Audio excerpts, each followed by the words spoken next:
Hello gang, it's Sunday the 12th. It's about 1 o'clock in the afternoon and we're finally getting back on the bus. We painted these up last night at the end of the day and it's fairly good, I guess. Just a moment ago I took and countersunk these 4 screw positions so that we can have a flat surface. I'd like to leave that area as an opportunity for putting a gasket seal, so the door, this door or some door that goes over the front of this thing will have maybe a foam seal around it or something, you know. So I took this on a flat surface with a block of wood and I beat down on here to get it to be a little bit flatter. It wasn't quite flat enough for me. The bend here wasn't quite a 90, so it didn't sit flat. The edges were, you know, away. So I got this all ready to go. And I got this ready to go. And I want to do the install, but this is going to be a little bit precarious of a thing because I want there to be a sealant behind here. Mostly just for rust prevention. And I'll put sealant under these screw heads so that won't need to be painted.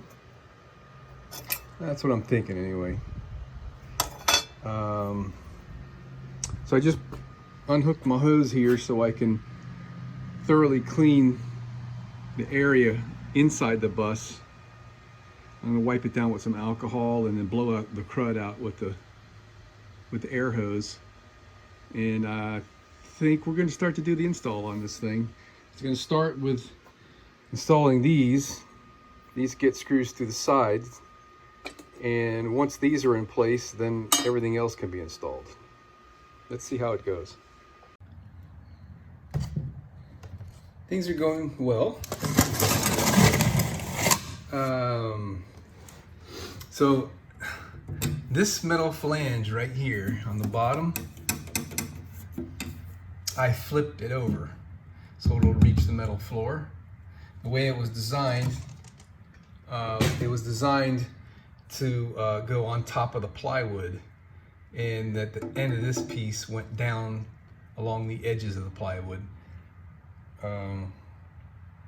which means there's an opening for diesel fuel and rainwater to get underneath the plywood here. So I removed this flange by drilling out the spot welds, flipped it over, and now I'm getting ready to reinstall it here. This is a temporary install. There's no adhesive on this. I guess I could back up a little bit. I've already got my 2 pieces of metal installed in the back, permanently installed. I should have shown you guys that, but oh well. There's nothing really to it. I'll show you the finished product when we get done. But so now I'm moving on to the inside and I'm working on this piece. So I'm drilling these holes one at a time. I still have to drill this one. And I got this guy well in place.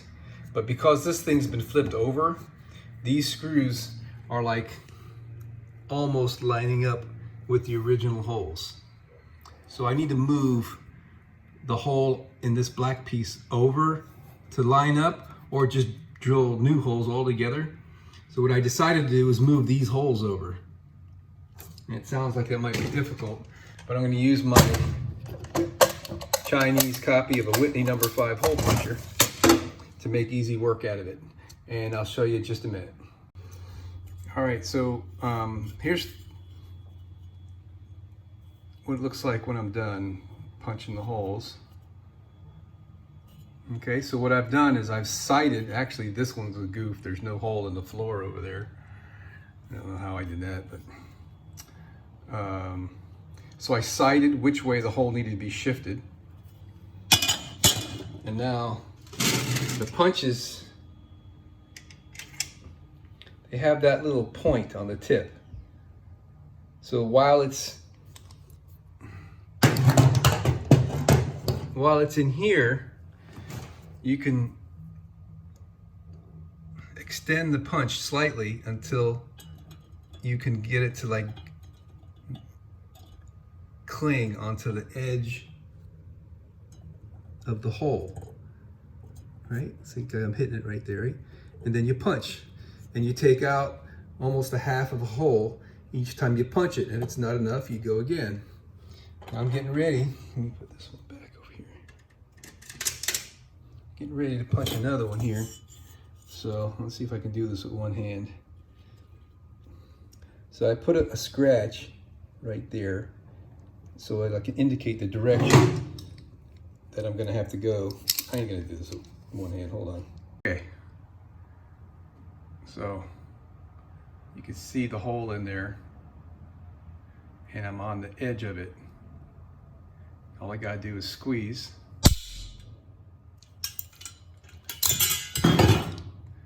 And now it's a slot instead of a hole. So let's give it another test fit. All right, so I gotta go a little bit more in the same direction on that hole. And this one here, I can just barely see the edge of the hole, I think, on that. But I'll do one at a time. So we're gonna go in the same direction, but just a tad higher. So, hey, it ain't real pretty, but it's gonna work. And those screws only have to hold enough to hold this thing in place while the adhesive dries, so, or it cures. All right, so let me move along. All right, so got that on with the adhesive behind it, and now we're getting ready to put the bottom flange on. And that's what that looks like. So I know there's plenty of squeeze out in this thing, and it's squeezing out on the inside because of how much I put there. But just for fun, I'm gonna caulk this line here on both sides and make sure that we got a good bead around all those edges. That's what she looks like after I give it the finger. And you know, I think I'll put a little bit more on this edge just for the heck of it. And now we're gonna come clean this up using the isopropyl alcohol. Mineral spirits works better, but leaves an oily residue. And then we got to run on the outside and make sure that there's no big goobers of squeeze out hanging down out in the way out there. Alrighty, so that's what it looks like after I've wiped it up using the alcohol and my finger and a towel. Again, the mineral spirits cuts the Gorilla Construction adhesive much more thoroughly, faster. It's easier to clean up your messes with mineral spirits. But I didn't feel like going back to the garage to go get it, and this is good enough. And at this point also, I have not left a bunch of oily residue. So if I want to do something else there, picking up my screws and my garbage. There's that missing screw. All right, so yeah, I'm gonna go show you the outside. Hold on. So there was some squeeze out here, and I just smoothed it. Looks like I got a little air bubble there. It doesn't matter. It's definitely sealed. And there was squeeze out on that side, same thing. All right. Really, this is the first time I've gotten to see the top by poking my camera up in there. So what's going on here is there's a gap right here that's open, and on the sides it's open. So anything that works its way into this is open to the underneath side of the bus. Let's take a look from the underside.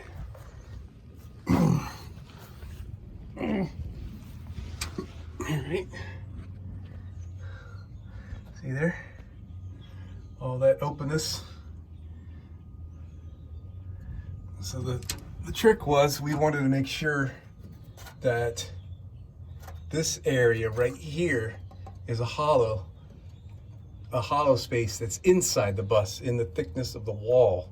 And we wanted to make sure nothing would get in there. So that's where the effort went. But as you can see, we're in great shape. It's sealed, man. Nothing's getting in that bus. And of course you can see over the top of this, it's open to that box area over the top of the fuel cap. So all that is venting to the atmosphere underneath the bus. We're good shape. All right, we're finishing the day up good here. Fresh coat of top coat. I already pulled off the masking tape, but just from here over, the door jamb is freshly painted.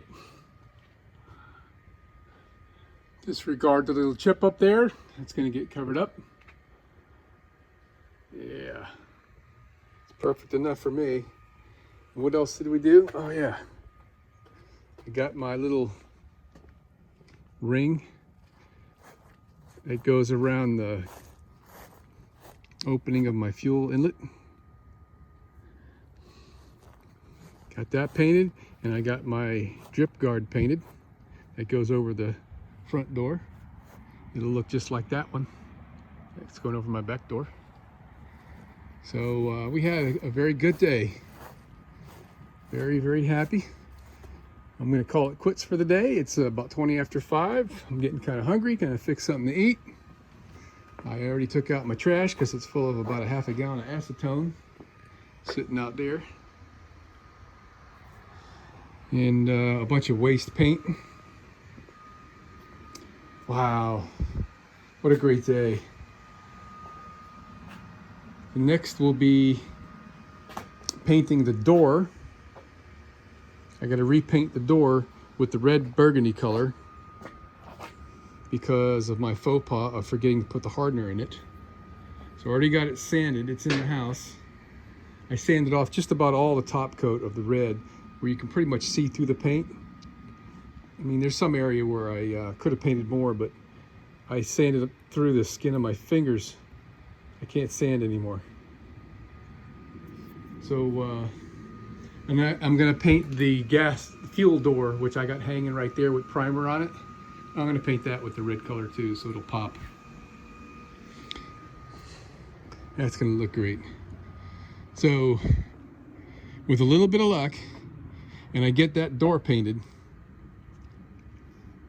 possibly next weekend, I can have the door installed on here and my fuel door over there, and the outside will be done. Are you ever done? I don't know, but I'm gonna call it done. Great day. Yeah.